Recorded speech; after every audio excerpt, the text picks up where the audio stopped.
Welcome everyone. If you're joining for our early reading accelerators webinar series, we'll get started in just a moment as I know folks are joining us from the waiting room right now.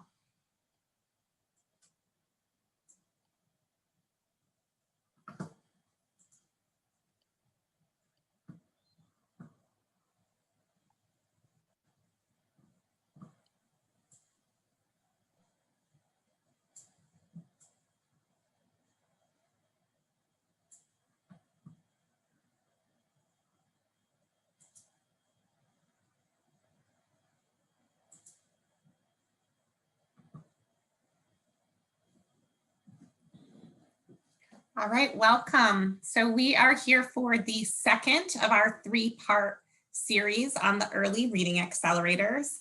This second series is focusing on sharing district perspectives on equitable reading instruction. So we're very happy to have all of you here and know that we'll be ready for a great session. My name is Carrie Swanson. I am from Student Achievement Partners, and I'm here with a couple of folks from my team. So we have been working with the council in several districts over the past couple of years, really focusing on early reading. Stacy, if you can introduce yourself. Hi, everybody. My name is Stacy Wetcher. I'm a project manager at Student Achievement Partners. I was a part of the work in San Antonio, so looking forward to hearing the stories shared by our districts today. Thanks. I'm going to pass it over to Robin. Thanks, Stacy. Hello, everyone.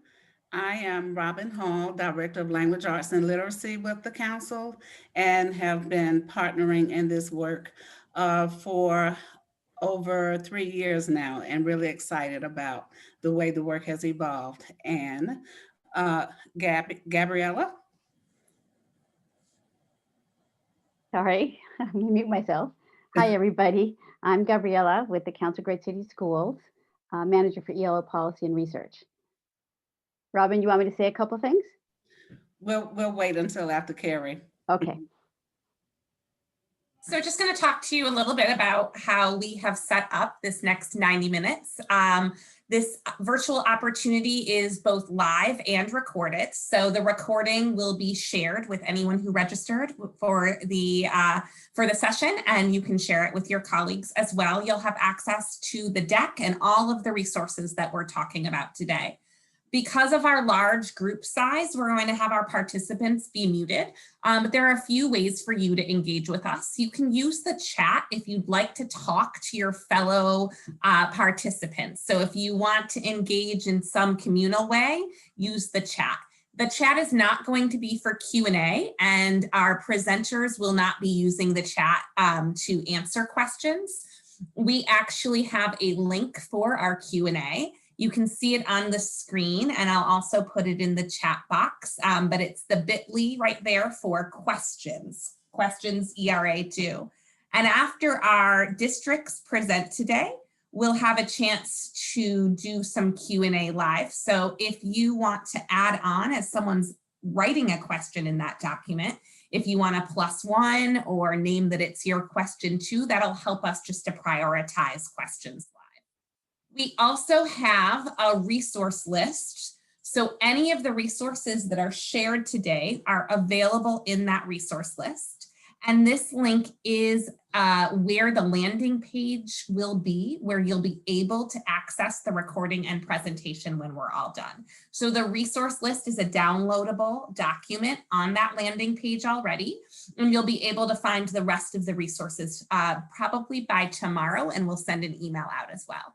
Just want to let you know that there are a couple of hyperlinks in that document that just have a little bit of a formatting error, where if you click on the hyperlinks, you might get an error message.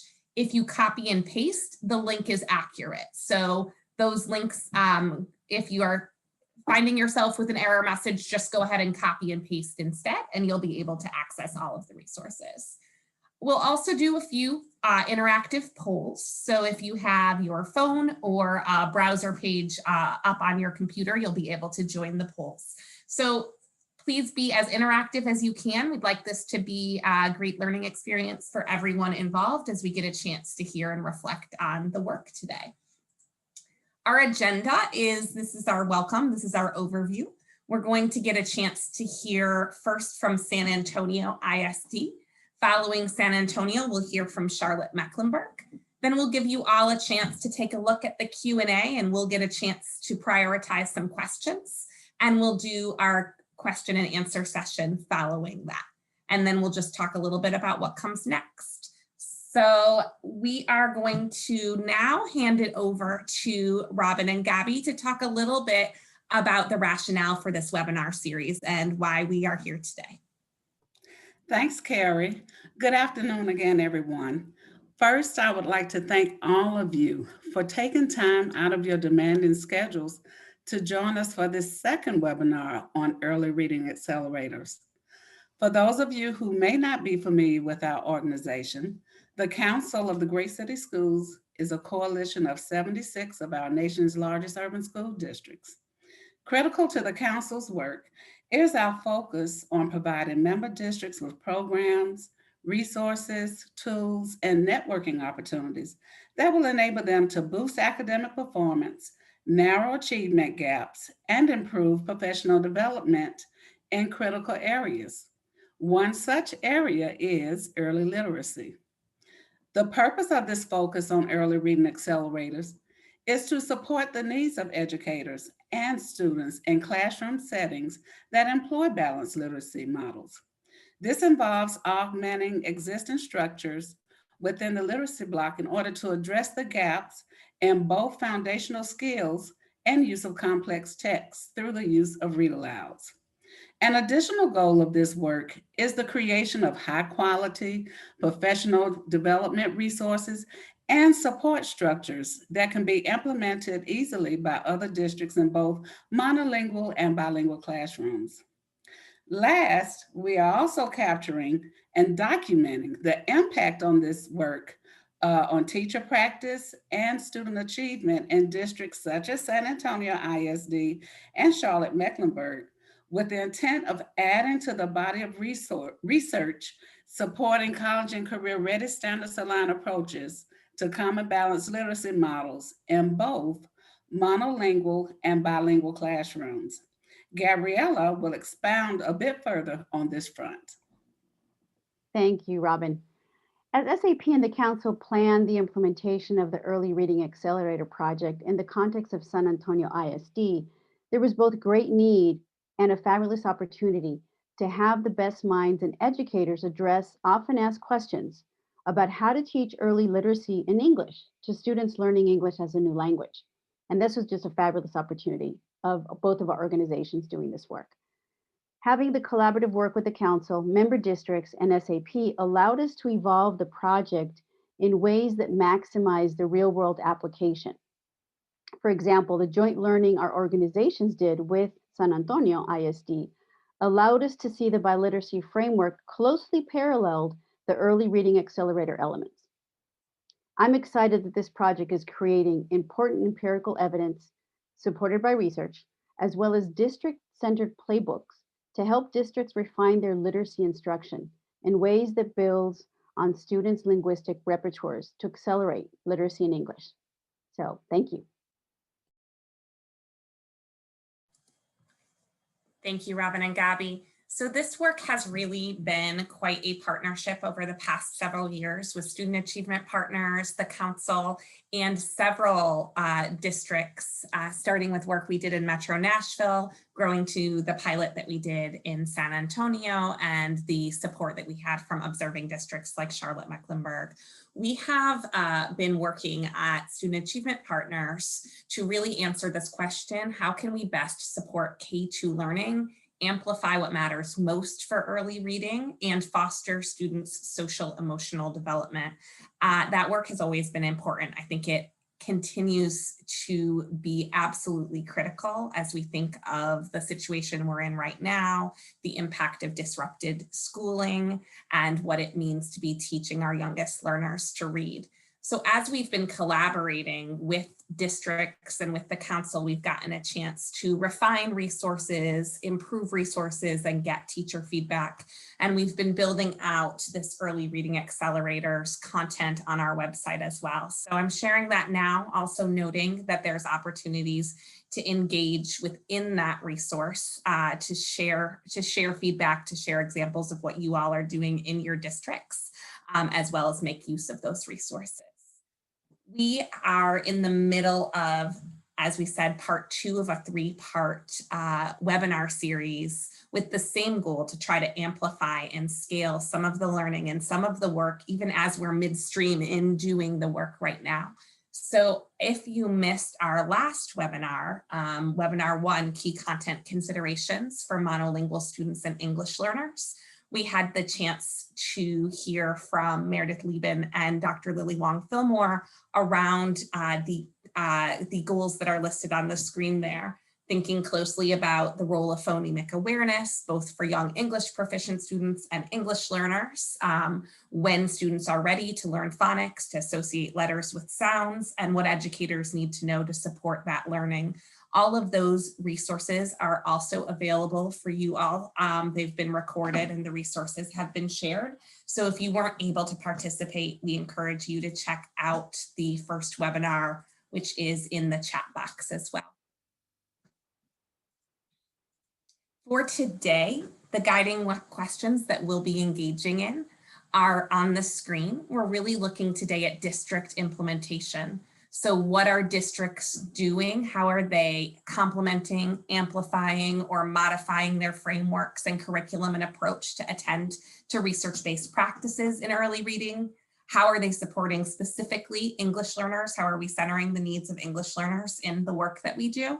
What do teachers need to know about English and English learners' home language in order to teach foundational skills? And how are districts attending to equitable instructional practice and the student experience? So we're going to get a chance to hear that today. We have a couple of polls, and you can access these polls by going on either your phone or on your computer to the website that's on the screen, pollev.com with the /SAP001, or by texting the number on the screen. So we'd love to just get a chance to see what drew you to this experience and why you signed up today. And as folks are entering their responses, you'll be able to see them come up on the screen.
So I'm seeing a lot of folks who just want to hear what other districts are doing, getting a chance to learn collaboratively, people who I've seen a couple just needing ideas, some help with changing mindsets, really focusing on early readers and what they need for learning to read.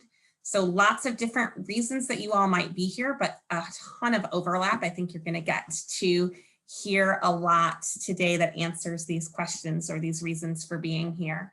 We are going to move, if you are still entering your answer, we'll be able to see it when we look over it later. And I'm glad to see that several of you are on this webinar journey with us. You were on part 1 and you're here for part 2. We are going to move to our next poll question. So if you are on pollev.com, this question will come up. Now we really are looking to see what you're most interested in learning more about today or in the future. So one of the things and we're asking you to just pick one here. One of the things that is actually an opportunity is the idea that we can scale through online learning in this way, that instead of being in one district in one place, we're able to access folks at scale. And so we really want to think about what's most useful collectively in terms of what you all are looking to receive or benefit from. Just give a few minutes for you all to select the option. And if you're picking D, please share in the chat box what it is that, that you are really hoping for here.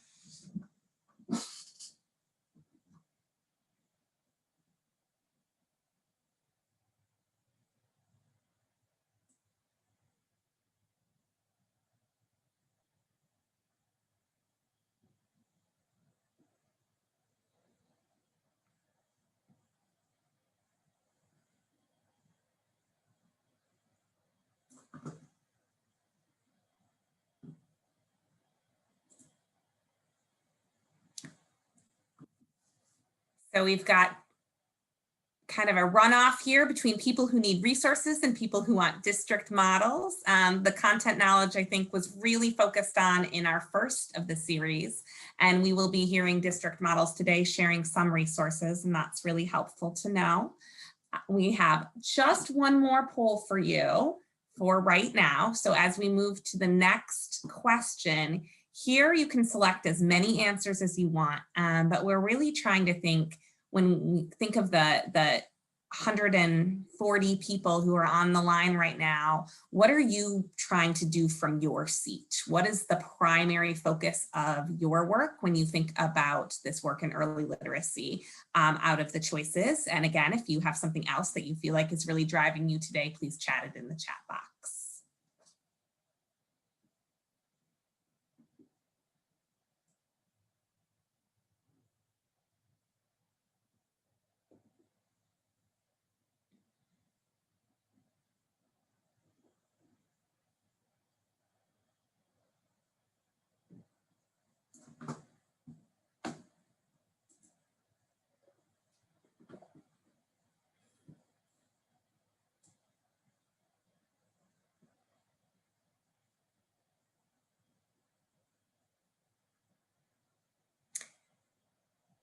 Thanks everyone for giving us this real-time data. I see that we've got a lot of folks supporting teachers. I see change management is on people's minds. We've got students here, so that's great. I think scaling is something we're all still working on, so I'm not sad that it's not folks' primary consideration. It's something we can still think about together. So we are going to now get a chance to hear from our 2 district presenters. We've got San Antonio Independent School District and Charlotte-Mecklenburg Schools with us today. We're going to start by handing things off to San Antonio, and we have Dr. Olivia Hernandez and Rebecca De Leon here from the district to share with us.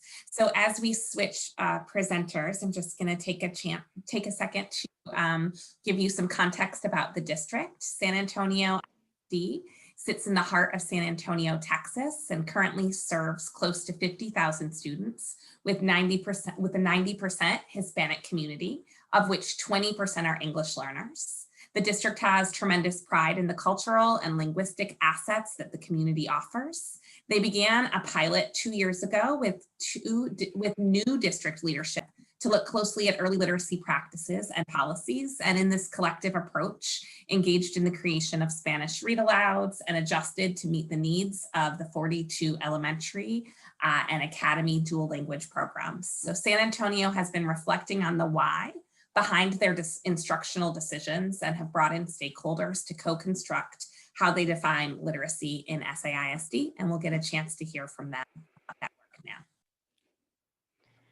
Hi, everyone. Good morning, or we're already afternoon. Sorry about that. Good afternoon. So exactly like Harry said, when we began this pilot in 2018, we didn't think we needed to shift as much as we found out. So it became a really learning process for us. And we want to share some of the deep learning that we were able to acquire for ourselves through this process. And so just to provide a little bit of further context for San Antonio ISD, we're 90% Hispanic community in the center of San Antonio urban core. And we also have a 90% economically disadvantaged population across 100 learning sites, with a 20% English language learner population as well. So like I said, when we first began this pilot in 2018, we took a year of just beginning to explore what needed to be addressed, what professional development did we want to provide, and what shifts were we trying to make for our district. And in this pilot, we were really able to find thought partners through student achievement partners and through the Council of Great City Schools that helped us hold a mirror to ourselves to say, where are we in place of where policy's at? Where are we as in the district in parallel to where research is at? And where are we in classroom practice to both of those? So throughout the alignment that we did and throughout the work that we did in the pilot, we continued those three pieces in our minds all the time. What is classroom practice? How is it aligned to research? And how is it aligned to policy? And so we were able to address a couple of assumptions that we had held dearly in the district, but were unaware that we were holding so closely, because we had a major shift in our leadership, which is not uncommon, I think, for many of our urban school districts. And the first assumption that we had is that our district had invested heavily in leveled libraries, in pre-purchased $30,000 plus leveled libraries, and also the professional development that went along with it. So our teachers were receiving heavy doses of how you implement a guided reading group and what resources you use for the guiding reading group. And other resources were removed from the classroom or just shifted away from. So this caused a focus on leveled reading to be our core instruction. The impact of this work is that we didn't see students growing. Our data didn't reflect kids moving forward. So we had to know that something wasn't right in how we were teaching literacy, because this heavy focus and the heavy professional development that was being provided for teachers wasn't resulting in students reaching their end of year goals to be on grade level for their early literacy instruction.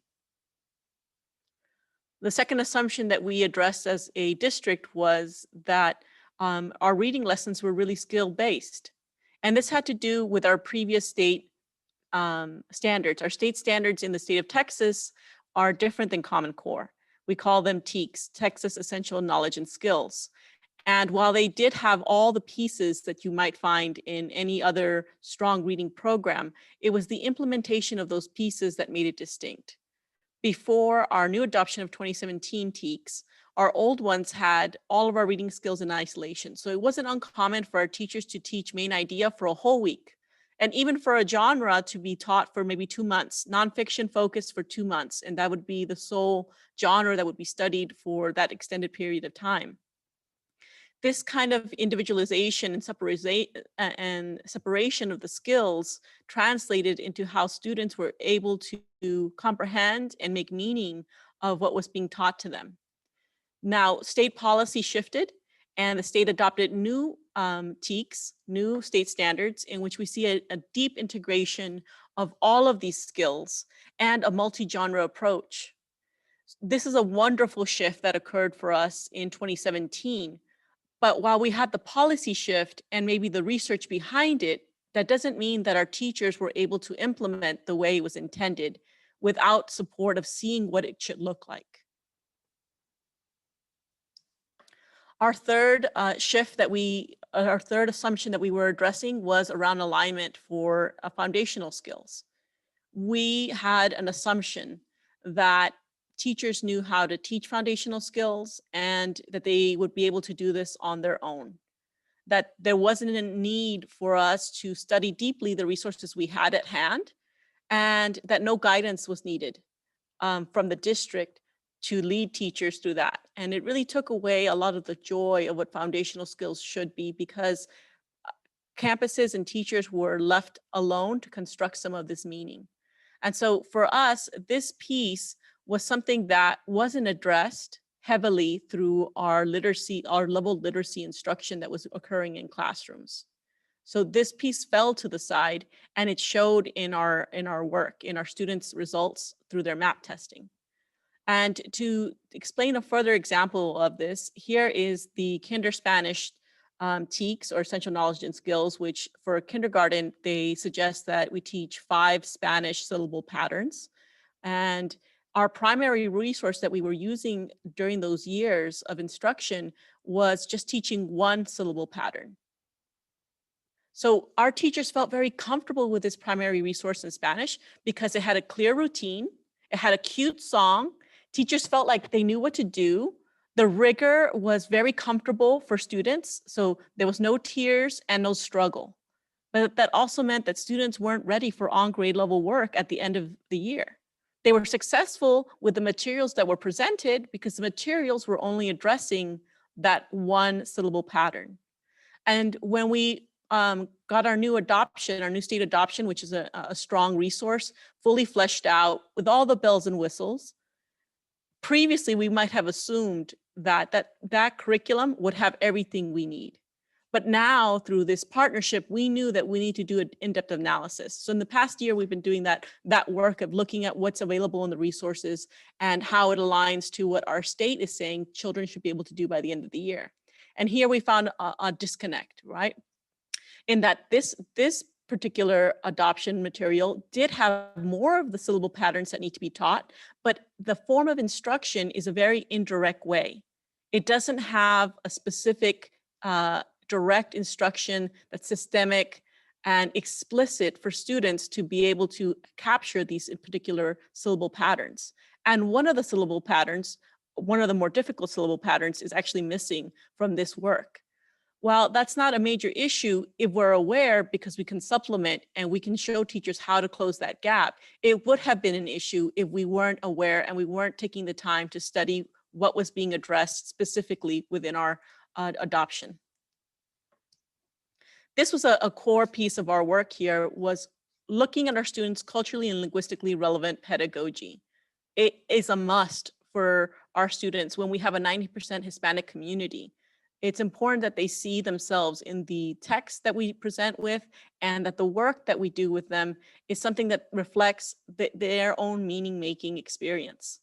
And in this, when we first partnered with Student Achievement Partners and Council of Great City Schools, when they presented their pilot to us, it didn't have this piece for our dual language programming. And that was a challenge for us. That was something that we had to be willing to present and push for. And we were very grateful that our partners were willing to accept that they were learners in this area of study, and that they were willing to partner with us so that we could construct lessons in Spanish that would still meet the needs. So none of our children would be left outside of this current research. And it also meant having a discussion of what does that research mean and which students does that research reflect? So that was key, that we had first a strong basis of research for ourselves, and second, that we were able to share with our partners that work so they could continue to extend that beyond our work in San Antonio ISD. And the last assumption that I want to share with you is really around separating literacy, the need to separate literacy. We have moved into a space where writing and reading are 2 separate categories, 2 separate content areas. And for us, this process of creating a lesson in which students are engaging in multiple literacies with many funds of knowledge from what they're bringing home, what they're bringing from home to along with what they're learning in school, and constructing a meaning-making process. And the example we have here is we read a book called Harvesting Friends, Cosechando Amigos. And the children brought vegetables to make a salsa, because that's what they do. They have a vegetable garden in the story. And they are having a very personal experience and sharing that in their home, they make salsa. And their grandmother has a garden. And the teacher helped them plant a small garden in their backyard of the campus so that they could see those plants grow. And here we have a layering of those literacies. And that experience was so rich for our students, and it showed in their written work and their discussions. When children couldn't stop talking because they had so much experience to share, we know that we have created a powerful literacy experience for our students. And that was really beautiful to see. It was ultimately what allowed our teachers to engage in these lessons further. Now, along with these assumptions that we addressed within our district, we had some long-term impacts that we're still working through. One of those was looking at the alignment between our frameworks. We have our biliteracy framework and our English language arts framework. And previously these were in separate worlds. But through the work that we did with our partners, we began to see that there was a lot of space for some of these strong practices that were in the biliteracy area to be moved over to English language arts. Lota Lara is a practice from Dr. Scamilla's work, Biliteracy from the Start, in which you have multiple reads of a text. You go through a model read, a choral read, a echo read, and that allows for the children to really be able to develop their fluency skills further. This sharing of space allows for teachers to see each other as partners, much like we did in this partnership. And along with that was getting to state to say, who knows the why? Who understands why we have this biliteracy framework? And who knows why we have this English language framework and why we do it this way? We were pushed to create an annotated bibliography from our partners because they wanted to know more about the research we knew around biliteracy. And that push for an annotated bibliography had us think through how many of our teachers are aware, who want to know more, are aware that we are following best practice that's research-based and that we are grateful in the state of Texas allows, our policy allows for us to implement. And so this is what we always talk about, is that push for the why. Another very powerful impact that we had was we actually did a restructuring for equity in our district. We a lot of times talk about teacher practice, but we rarely talk about the structural inequities that occur within the district. And while not intentional, their unintended consequences ripple throughout.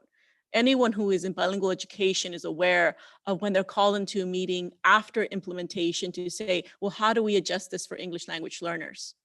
Those are the questions that need to be brought up when we are partners at the table, when we're constructing these decisions for a major district together. And this shift that we had, in which we brought our Dr. Olivia Hernandez, which is our Assistant Superintendent of Learning, Language, and Literacy, and we brought in Dr. Gerard Cortez, which is overseeing all of our special education, special population. When we brought in these two brilliant minds above all our other curriculum and instruction content areas to guide that work, to be the voice at the decision-making table, we really begin to talk about the structural inequities that reside within the district. And we can no longer make excuses for those inequities. Not to say that this fixes everything, but it's a first step so that this is a conversation that's happening at the forefront and not at the back end of implementation.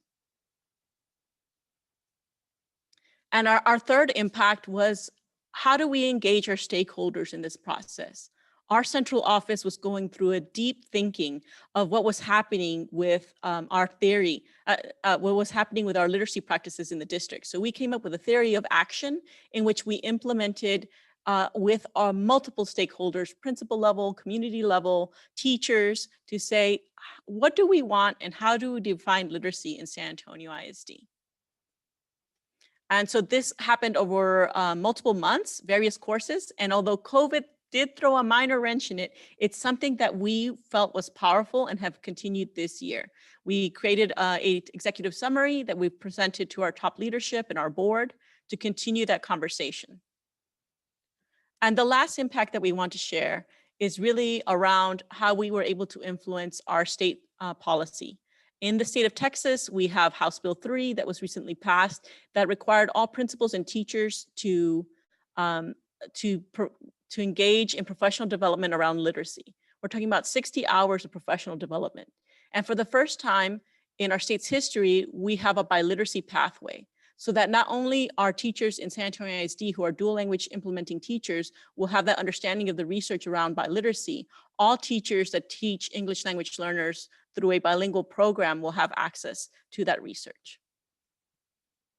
And this just demonstrates the categories and the areas of those hours, and the ones in orange are the ones that were being presented for biliteracy, especially around looking at student data, being able to look at children through their English and their Spanish, and recognizing that it's a duality in the perspective of how we observe those students. And in closing, I want to invite Dr. Hernandez to talk a little bit more about how all this work has culminated for our district. Hi, everybody. Thank you, Rebecca. Thank you very much. All of the work that we do has to do with really taking a look at research policy and practice. And it has been a wonderful year. And today, this year, we're continuing with the pilot in responding to and participating in a case study where we're going to learn more from our principals and all the participants. So we will continue to learn more on how everybody learns so much from this pilot. One of the biggest, I would say, products and action steps that we're taking is writing a literacy plan for the district. And within our literacy plan, through the Literacy Task Force, we're getting a lot of feedback and a lot of positive feedback on moving away from level reading and really taking a look at how important it is to provide instruction in the foundational skills for our students and to really focus on text, complex text, and not watering down some of our text with our students within the small groups also. So it's been a wonderful experience, and the mindsets are being moved slowly. It's a big ship, but you know, you have to move big ships slowly and carefully, and it's moving. One of the most important pieces, I would say, at the district level is to really bring together the bilingual department and the English language arts department. That is critical in any district. For some reason, we know that this doesn't normally happen nationwide, or I know statewide, and sometimes even in our state agencies, it doesn't happen. So that is the very first step that needs to happen at a district, where we create one team that works together in increasing our the way we teach and increasing the quality of literacy instruction in our classrooms as one team, addressing all our children in San Antonio ISD. So I want to thank Rebecca because she has been instrumental in the implementation of our pilot. And I want to thank Gabi Euro and Robin and Stacy and everybody, because we have been become very strong partners. And Carrie, thank you so much for your support. We have all learned so much. And we're very excited about what, you know, the future of this project. Thank you.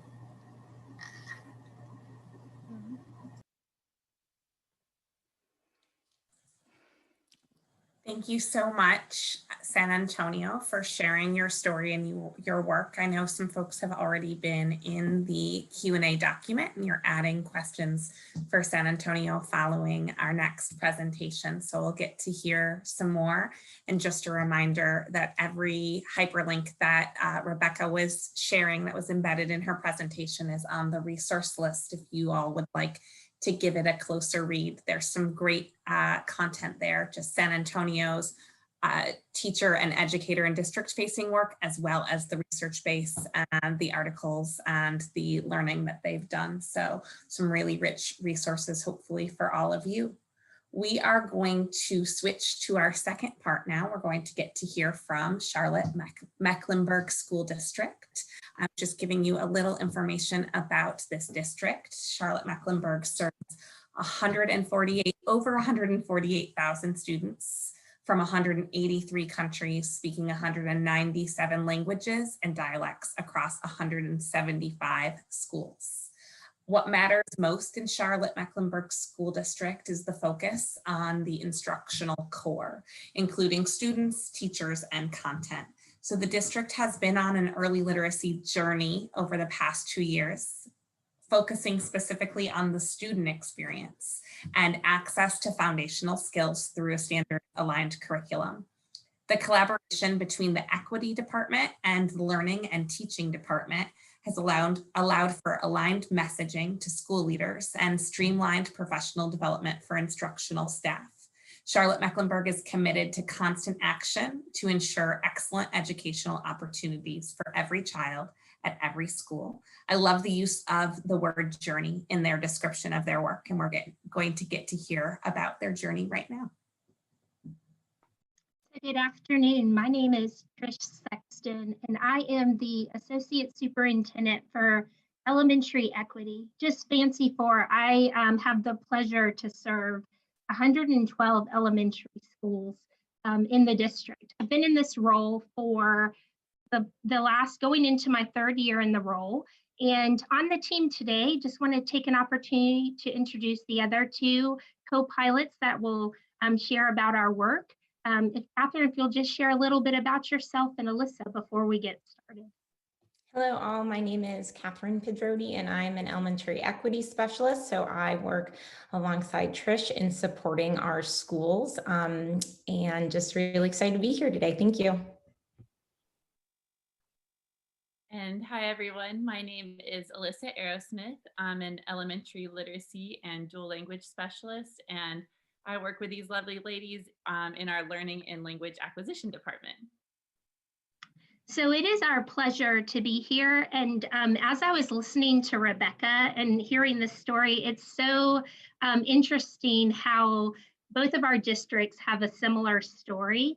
Want to take just a minute to talk a little bit about how we got to our current work. And I know Carrie did an awesome job just sharing with you a little bit of our statistics. You can see the breakdown. We do serve over 148,000 students, and our equity department, the elementary side, works closely with 112 schools from K-5 to K-8.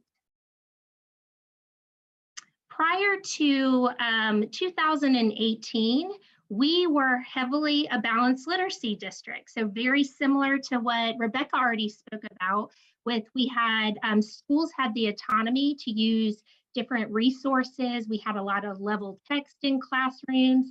Students got to experience different guided reading groups. We did have, and we offered reading foundations training to some pilot schools in our district, and that was through both the district office as well as the state department. It was very theory-based, and participants walked away really excited about what they were learning, but not quite sure of the application of this.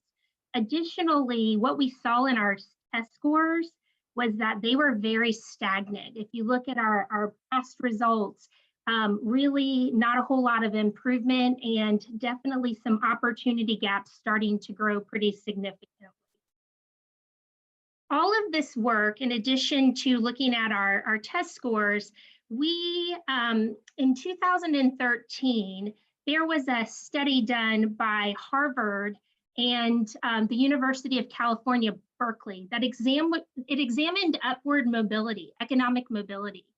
And sadly enough, Charlotte was ranked 50th in this study, meaning that if you were born poor in Charlotte, you are likely to stay that way.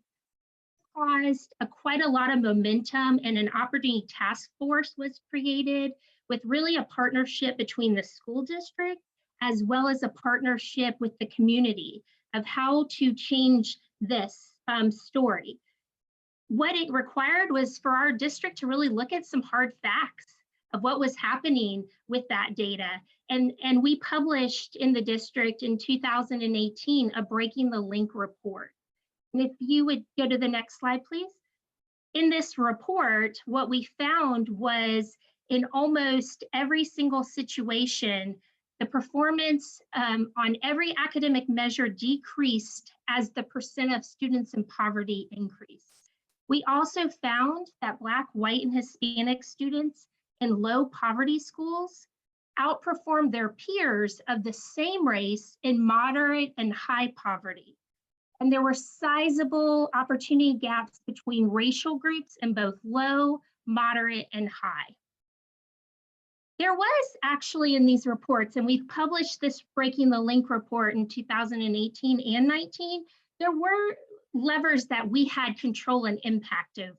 There were 3 areas: time, great teachers, and access. So if you think about this from elementary perspective, access to rigorous literacy instruction that included standards aligned work, that included really having access to the code and the finite foundational skills, those were things we had control over, as well as how we used time and great teachers. So we used this information from both the Breaking the Link, and at the same time, Breaking the Link was published, nationally, the TNTP opportunity myth had come out. And similar to what we were finding in our own report, we're finding some similar data that basically what 4 key resources that could influence a student's experience and outcomes were great appropriate assignments, strong instruction, deep engagement, and teachers with high expectations. So unfortunately, this same study was conducted in our district. So we had partnered with TNTP to come into our district, and we found that students actually in the classrooms that they visited had access, they were engaged in content and the tasks of the lesson, but they weren't aligned to standards. And this was across the board. This was also across the board with literacy and foundational skills. It also found, and we weren't shocked by this because at the same time TNTP's in our district conducting this study, our equity team has been newly formed, and we're out and about in the work looking for what is happening with the student experience. We felt that it was very important not to just look at the number data, but to go into classrooms and experience literacy instruction and see what was happening for kids or what wasn't happening for kids. Because we decided to start with ensuring that every child had access to standards-aligned rigorous curriculum, we first had to have a common understanding like what was actually taking place in our classroom. So what we did is we tried to schedule some initial walks. We called these learning walks because that's exactly what we were doing. We were learning about the current environment. We were learning about whether the instruction was or was not standards aligned, what was the level of student engagement, and what resources were being used. We were able to visit in the first year over 950 classrooms as a K-12 team. So there is an elementary, there's a middle, and there's a high school. But what has been really awesome about this work is we operate on a K-12 as a K-12 team to really help to inform what are we seeing at the elementary level that really can help inform the middle and the high school level. Additionally, in these visits, it was really important that not only were we going and inspecting the student experience, but we were also helping to use this data to help inform the district office. So we were sort of the bridge between the schoolhouse and district office. So a lot was happening in these 2 years in the inception of this equity department. At the same time, we're under new leadership and we're building a new strategic plan. So we're using the information from our Breaking the Link, from the opportunity myth, from the opportunity task force to really help us figure out what was going to be our theory of action, as well as how are we going to do the work in the district and operationalize. You'll see on this screen that in our theory of action, if we are working, we should be at a place where we empower schools to create opportunity, because what we found in all of our data were all students didn't even have the opportunity, but to have driven learning environments from foundation of consistent district-wide expectations. And when we looked at the CMS data from the opportunity myth, when we looked at that, we saw such a variety of resources being used and very little foundational skills being taught in the actual classroom. After we had completed really designing our theory of action, Gary already alluded to this, we wrote our strategic plan with a lot of stakeholder involvement to really focus on two things: the instructional core and performance management. And when we think about the instructional core, the student is at the top of this to have engaged and inspired students. And we are going to accomplish this by having standards aligned content. We are also going to accomplish this by really growing the knowledge and skills of both the teachers and district staff that serves and supports schools, so that we understand what students should have the opportunity to experience. We also, as this team was working together, we created an equity agenda of systems we wanted to disrupt. We wanted to interrupt practices that created and sustained these disparities. We wanted to acknowledge and cultivate the unique gifts and talents of students and really eliminate the predictability of where you go to school should not determine your quality of education. So that is what our work has been over the last 2 years to accomplish. When we say at the end, students are ready, college and career ready students, we are building towards students that can work independently, can critique, analyze, have strong speaking, listening, reading, and writing skills. And so our work has been to go into classrooms and examine, do we see kids having an opportunity at experiences, both from foundational skills and from comprehension skills that are going to get them ready for college and career. So that is a lot of background and work to what we were trying to, and what we're still trying to go after. But one thing that we know is we cannot do this work in isolation. It cannot just be the equity team. So we have locked arms with academics. We have locked arms with the learning community superintendents who supervise and evaluate schools. And we have all made a commitment to learn the work by being engaged in doing the work at the school site. You'll hear in just a few minutes, Catherine and Alyssa will share with you how we've worked together to operationalize this and build a common understanding both of what should be happening, what the best literacy research practices say, and what is currently happening. So all areas that serve and support our schools know what they should be looking for.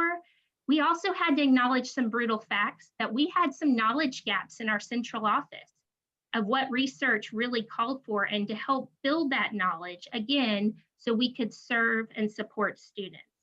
So it has been a journey. We are on a journey of continuous improvement, but I think you're going to hear this work, by being in the work, seeing the work, has really helped to inform how we need to build the knowledge and skills both at the teacher level, at the district level, and the leadership of the schoolhouse level. So Catherine's going to take us a little bit through how we are going about building that common understanding. So we are going to jump right into how we moved into executing our strategic plan, really by leveraging our partnership with student achievement partners and the Council of Great City Schools, by then building common understanding and language between central office, leadership teams, and our teachers. So in our first year with the early reading accelerator pilot, we were able to observe the San Antonio School District and participate in the professional development that was led by the student achievement partners. So their cycle of learning and then walking classrooms and then learning again really helped to create the initial support of the equity school visits that Trish mentioned previously. And then this partnership continued to support our work as we move forward. So in the 2019-2020 school year, the district adopted EL education curriculum. We knew that the piece that was missing was a common curriculum that provided consistency and access to standards aligned instruction and grade level text. So in 2019-2020, we first adopted for kindergarten through 3rd grade and 6th grade. And our professional development was focused around curriculum implementation, including a focus on early reading skills. That focus then shifted this year on how teacher biases can impact instructional moves and decisions and the impact on student learning. So as mentioned before, we knew that we had a knowledge gap, specifically around instruction of literacy and foundational skills. So an adult learning plan was created to determine the professional development needs and avenues for all staff members. Communities of practice, which is a quarterly professional development, was an avenue for all schools to have bring representatives, both from their leadership teams and teacher leaders. And during this time, district members, specifically content specialists, as well as EL education staff members, provided professional development. First, there was a focus on modules and internalization, and then we later were able to shift our focus to foundational skills, specifically around the science and internalization and implementation. All the professional development, including the foundational skills, was grounded in core actions. And this method of communities of practice taught the instructional leaders, who were then able to bring it back to their school and teach the remaining staff members that hadn't participated. And it also ensured that everyone was hearing the same messaging and language from the district to the schoolhouse.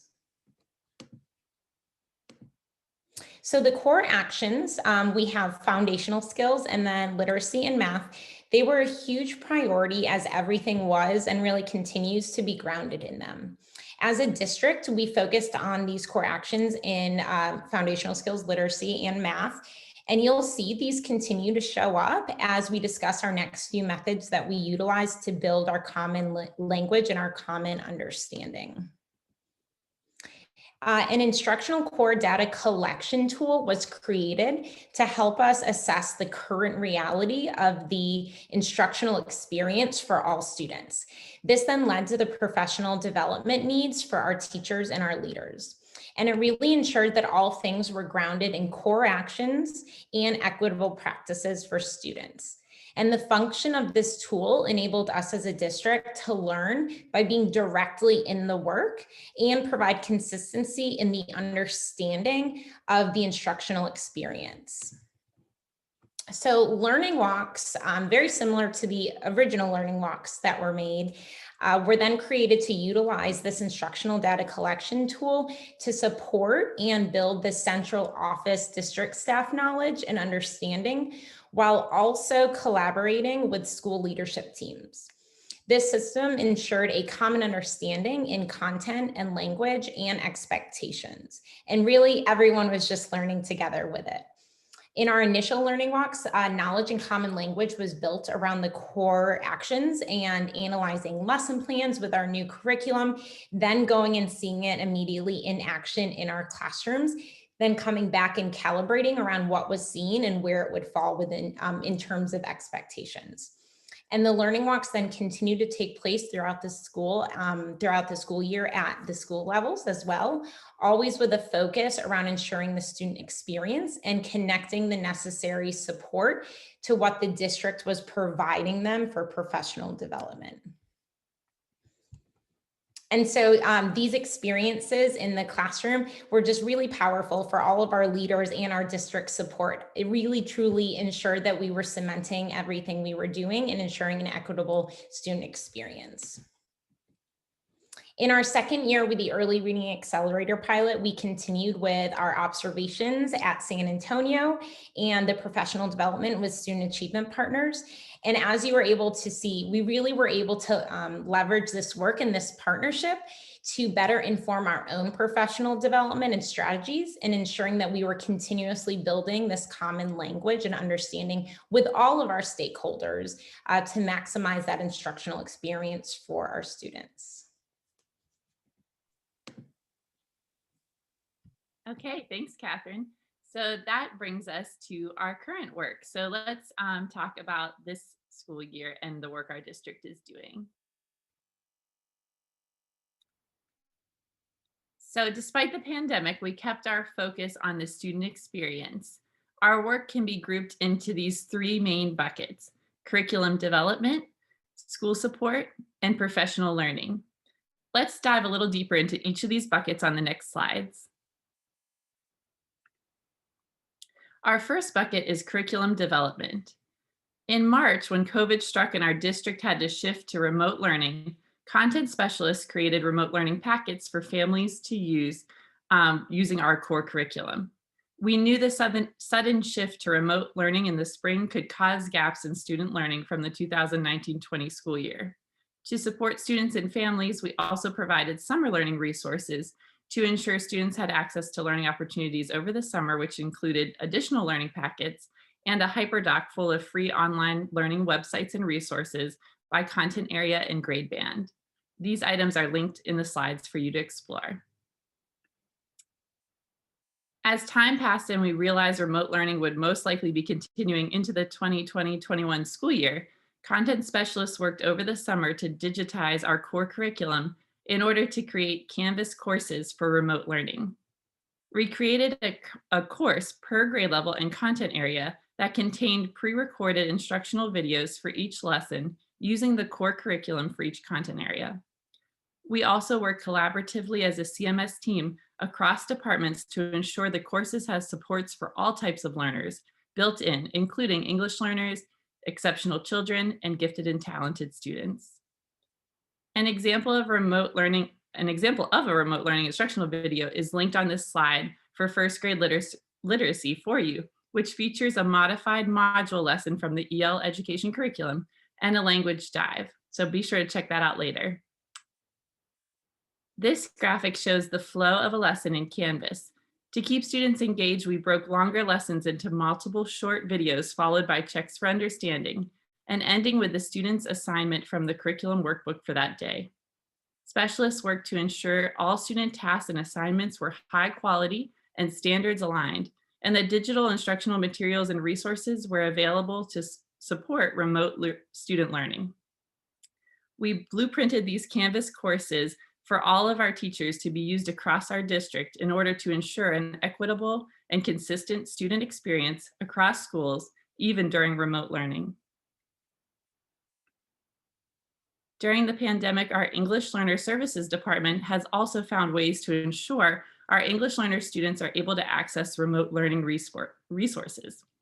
The department has provisioned resources for teachers and students that can be used for differentiated core support. In addition to instructional resources designed to support English learner students and their teachers, we are also offering virtual family nights on relevant topics to help families prepare for the changing landscape of full remote and hybrid learning, and also an English learner tutoring program, and personalized academic command of language parent classes, which combined language and content integration. Content specialists also work to create curriculum guides to support teachers and school leaders, not only during remote learning, but also in moving forward with effective implementation of our core curriculum. The curriculum guides contain pacing calendars, student supports, aligned text connected to grade level topics, rubrics, data trackers, and grading guidance. In order to measure the effectiveness of the curriculum and to be able to analyze district trends using assessment data, another decision we made was to move all content assessments into SchoolNet, which is an online platform. That allows us to pull reports and quickly see how students are doing with various standards across our district and by subgroup. Our second bucket is school support. We added literacy and math specialists to expand each team to 6, which matches the number of learning communities we have within our larger district. This gave schools a direct line of support with the content teams. The 6 specialist model also allowed for us to have 1 expert per grade level in each content area. This also allows for more intensive school support through a 6 to 10 week coaching model where the content specialist is meeting with the school to determine an area of need, visiting classrooms or PLC meetings to observe, developing a school support plan, modeling best practices, and allowing teachers a safe practice period to try out new learning, and then have the specialist observe and give feedback to determine next steps. Our third bucket is professional learning. You may remember this table from the beginning of the presentation. Let's take a look at the professional learning our district is focused on this year. From our work with Early Reading Accelerators, the Council of Great City Schools, and Student Achievement Partners, we have continued to refine our focus on the science of reading and the connection to our core curriculum as we work to revise our adult learning plan for this school year.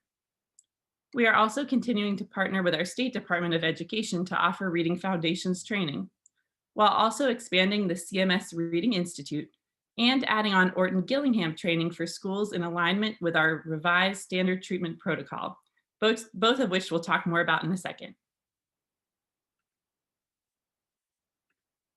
Our adult learning plan is derived from our district's strategic plan, which you heard a lot about earlier in the presentation. In the past, our focus was on teacher behaviors. Now we have shifted our focus from teacher practices to focusing on the student experience and how our biases and beliefs can impact student learning. We are also looking more deeply at the intersection of the written and taught curriculum and continuing to build teacher knowledge around the science of reading and how it shows up in our curriculum. We have several areas of focus for professional learning this school year. First, race, bias, power, and equity training for school leaders, including central office staff, principals, APs and deans, and instructional leaders, as well as teachers through asynchronous PD opportunities and Canvas. Second, a continued focus on the science of reading and how it shows up in our curriculum. And third, continue learning and support with curriculum implementation. As you may remember, we have both year 1 and year 2 curriculum adopters, depending on their grade level. When it comes to designing professional learning around the science of reading, our work with Student Achievement Partners continues to strengthen our approach to foundational professional development. Being able to observe another district's journey supported ours by looking at how we needed to review and strengthen professional development of teachers, specifically around the foundational skills. We created the CMS Reading Institute, where we connected theory with our CMS curriculum and put research directly into practice. The goal of our CMS Reading Institute is connecting the science of reading with our literacy curriculum, the EL Education Skills Block, and strengthening teacher knowledge of how to teach foundational skills. This was piloted with our central office specialists and was about to be piloted with schools when the pandemic began. We look forward to continuing that work.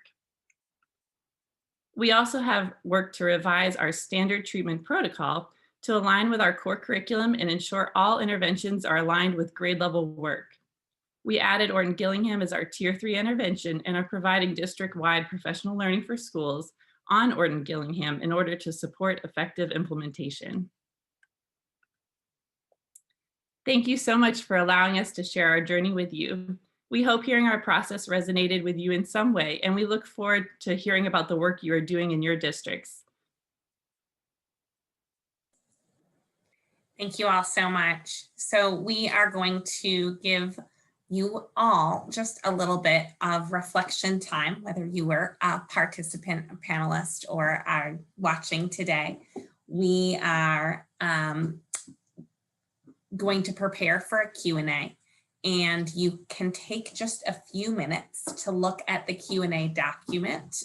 Folks have been entering questions in, and I'd like to draw your attention just to the far right column. If there is a question that you're really hoping we get to today, just go ahead and put a plus in that document. If you'd rather just take a second and stretch, give you just, if all of us, just a few minutes before we jump into the Q&A. So we'll start probably at around 3:12. So giving you just a couple minutes to stretch, look at the questions, and then we will get to hear from our presenters.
So we're going to get started, and it looks like of particular interest is questions around instructional materials. So definitely going to ask if anyone would like, those of you who are attending, if you want to share what instructional materials you're using in the chat for us all to see what's represented on the line, that would be great. I think I will ask, I know Charlotte Mecklenburg spoke about it a little bit, but maybe if one person from Charlotte can share your instructional material story, which is quite a concise answer in comparison. And then Rebecca or Dr. Hernandez, if you want to share San Antonio, I wanted to note that there were questions not just about materials there, but about what you were sharing, Rebecca, around culturally relevant materials and read alouds. So if you can speak from that perspective. Trish, Catherine, or Alyssa, does one of you want to talk about how you're using EL education in Charlotte? I'd love for Alyssa just to share a little more about, we have adopted the EL curriculum, but she can share a little bit more. Sure. So we adopted the EL education curriculum, like Trish said, because we saw a need for a strong core curriculum. The thing we like about EL education is it not only is focused on the science of reading in the lower grades with their skills block in K2, but it's also focused on building students' content knowledge through topics and modules in each grade level, K through 5 and beyond. So for remote learning, you heard me mention how we took those curriculum resources from EL education and put them into Canvas, which is a learning management system. And so having that core curriculum made that task, it was still a heavy lift, but it was much easier to have the core curriculum to rely on rather than having to build something from nothing or just from our own heads. So that's the curriculum that we're using in Charlotte Mecklenburg. Just wanted to add on that what we really love too about the curriculum, we were going out into classrooms and seeing what was happening with the student experience. We saw very little speaking, listening routines as well as writing happening. And through this curriculum, the planning is really based off of the 4 T's and grounded in a complex text or multiple texts.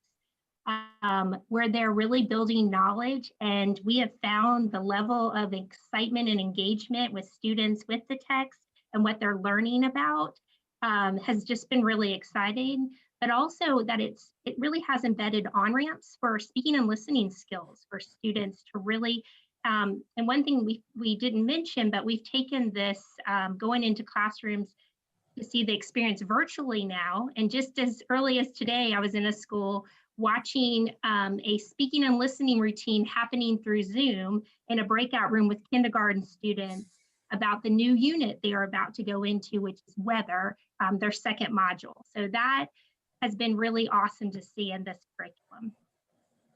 Thank you for that context. So one of the things that has been interesting, and I know there was a question, so that when we talk about the pilot, we completed last year, SAP and the council, a pilot in schools in San Antonio where there were other districts, including Charlotte, observing the PD and the support, and the work then happened in those schools in San Antonio.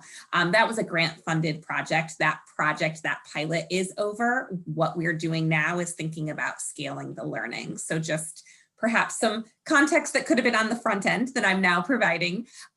What Charlotte was reflecting on is they used a curriculum that already followed a lot of the PD and rationale that we were using with teachers, and we're able to connect those.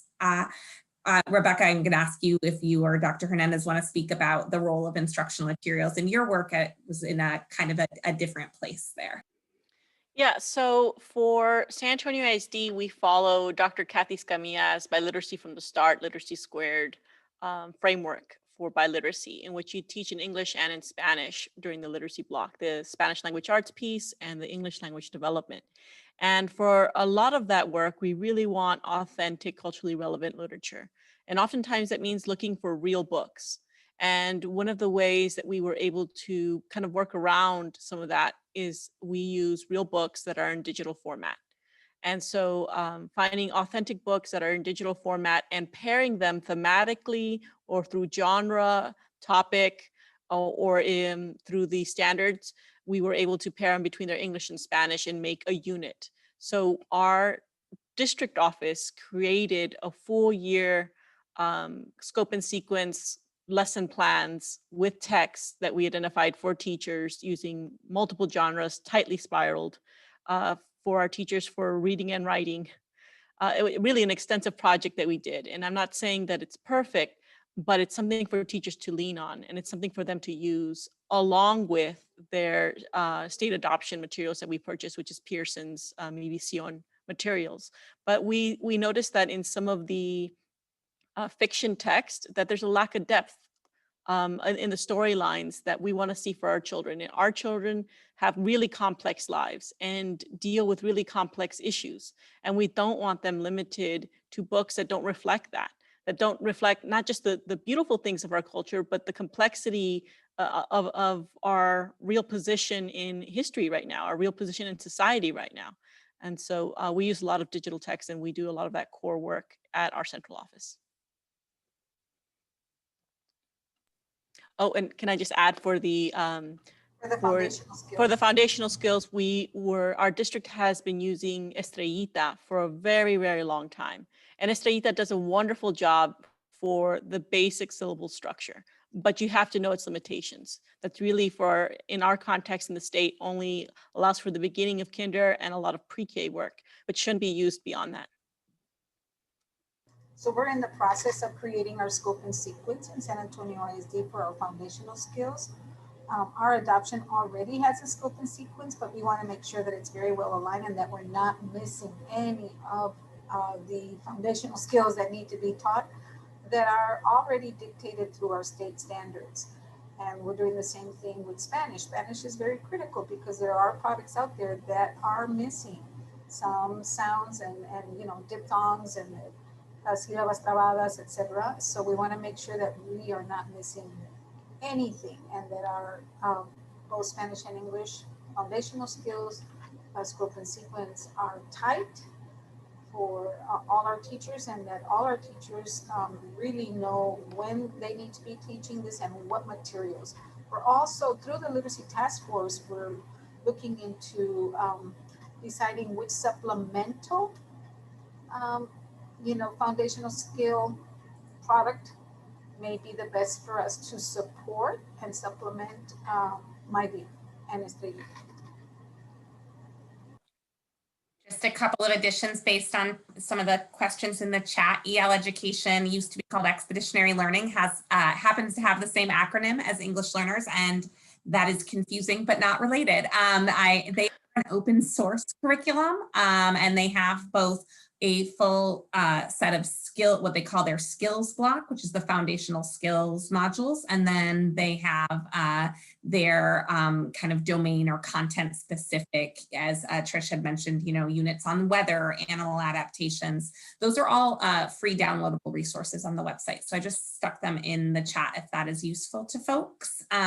We also have some work on Achieve the Core around using authentic read aloud texts. Some of the read aloud texts that were used in the pilot, those are called the Read Aloud Project lessons, and we have added to the texts that we offer based on feedback from San Antonio around texts that are more culturally relevant for their student population. So those are also in the chat if you would like to check those out.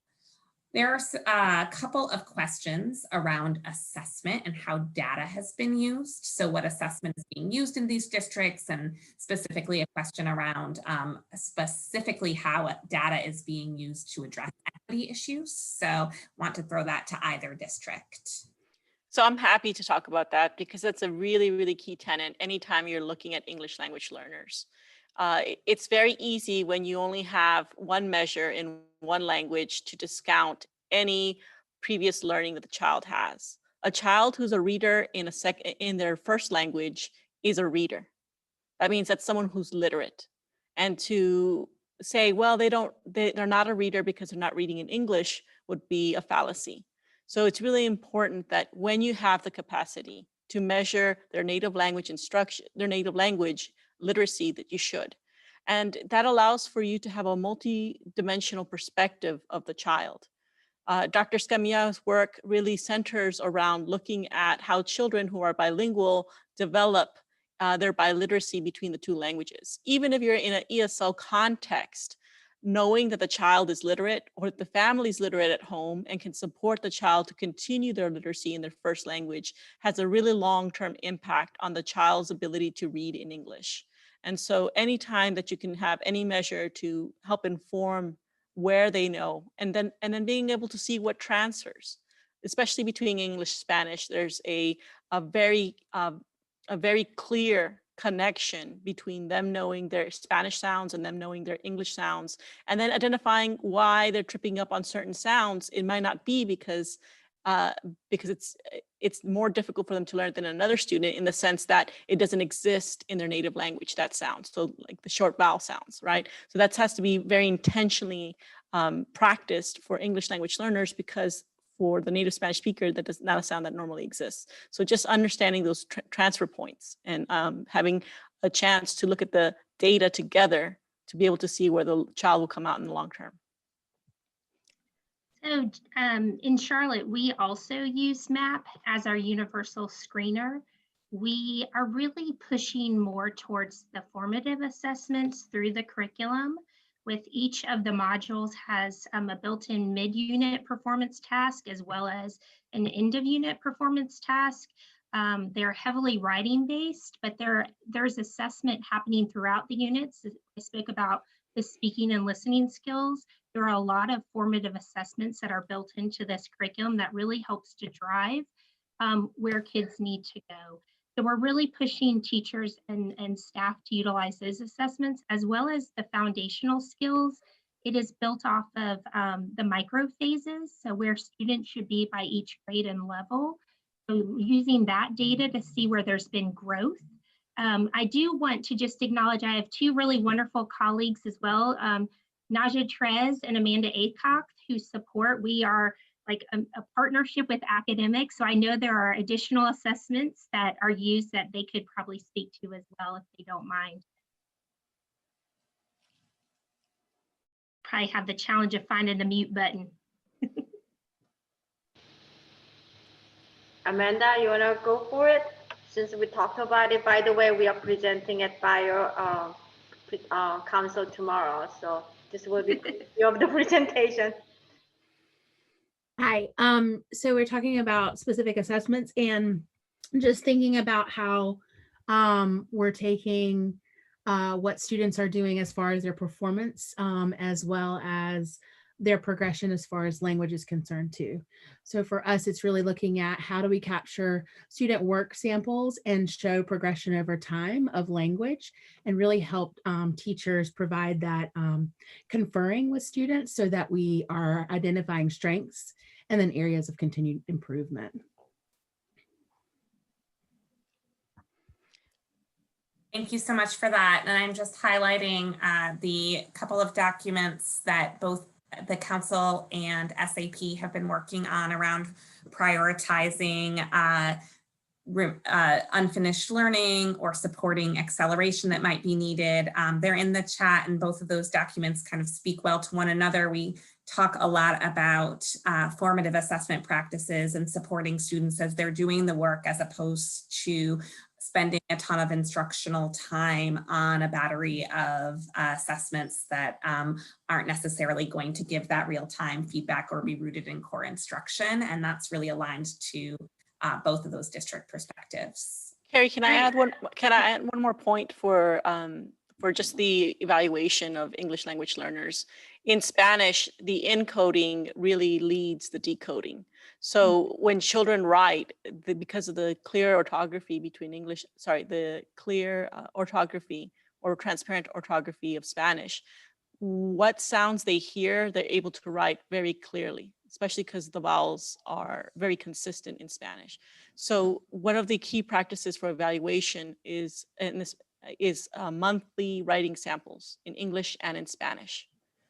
The child can write about any topic. There's a rubric that Dr. Scamia presents, and that's looking at student writing constantly to see what sounds they are able to capture and what transfers between their English and Spanish samples. I just wanted to add one more thing, Carrie, as well, that our real-time data of being out in classrooms and seeing whether kids have access to core actions, whether the complex text, the second core action of speaking, listening, reading, and writing, the types of questions that are asked of teachers, and then that third core action around how are all students engaged, and are all students given the opportunity. That data to me is some of our most powerful data that's real time, that can help shift and change practice. Instead of looking at dead data to try to figure out what the gap was, if we have this right now, well, if we're not asking text-dependent questions or allowing them to have access to text or building those on-ramps through vocabulary, ways, thinking about the student experience from the start when we're lesson planning, we're able to observe instruction and say, okay, here's kind of what we're seeing as the missing piece, and then help coach teachers around that. So I think that data is more powerful for us than, especially now in light of our hybrid model, where we know, with our map data, it might not be the best indicator of what students are actually able to do when they're at home taking the assessment. And we really want to push growth, both growth and access to on-grade level. Thank you so much.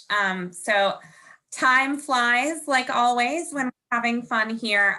Such a great opportunity to hear from the work that you all are doing in real time. We saw at the start of our presentation that many of you wanted to learn from each other, learn from other district models, and likewise, our project team wants to continue to learn from and with you. So we ask that you please fill out our survey here, which is the bit.ly on the screen. Please be as honest and as specific as you can, so we can really think about how to prioritize time for the third webinar of our series, and also think about other ways that we can support the work folks are doing right now. We'd love to be able to use the virtual opportunities that current conditions have created in order to really meet your needs. There is a space in the feedback survey where we ask if you have anything you are doing that you'd like to share that you think folks can learn from your best practices, to please share that with all of us. So we'll continue to collaborate and hear from one another. Our third webinar will be in December 7th, Monday at noon Eastern. And at this webinar, we'll really be thinking about equitable instruction in early reading, but listening to educator voices. So getting to connect some of the dots we started with our first series on content specialists, getting to hear expert voices. We then went to today getting to hear from districts, and our last, our sort of closing opportunity is hearing from educator voices. Robin or Gabby, anything you would like to say as you close out today? And I'm just going to ask Stacy if you can check the comment around being able to respond to the survey right now as we do so. Sure, Carrie, thank you. One of the goals of actually offering this webinar series was to share the stories of the districts, to share the information about early reading accelerators and how this approach can be implemented in schools during your literacy block by really focusing on building knowledge and using complex text, using read alouds in the early grades, and having a systematic approach to foundational skills instruction. And we wanted to share this information. We wanted to share the theory, the research, share the stories of the districts who are along this journey, and helping to shift mindsets around how to teach reading, and offer the opportunity for you to enter into this work as well. So when we talk about scaling, we're talking about opportunities to create a cohort of, if you will, of like-minded districts who want to move in this direction, learn from each other, grow with each other, share ideas and best practices. So we really can ensure that all of our students, every one of our students, will be able to read and have a joy of reading. And it's something that we're very, very passionate about. And it starts with early literacy. And then I saw a question about looking at some of the foundational skills that are lagging in 3rd and 4th grades. That is definitely on our radar. We can assure you of that. I just want to encourage you, if you're looking for first steps, look at how reading is being taught in your districts. Get a pulse on what the mindset of how students learn to read is playing out in your district, and it'll give you a good starting point. And thank you so much for joining us today.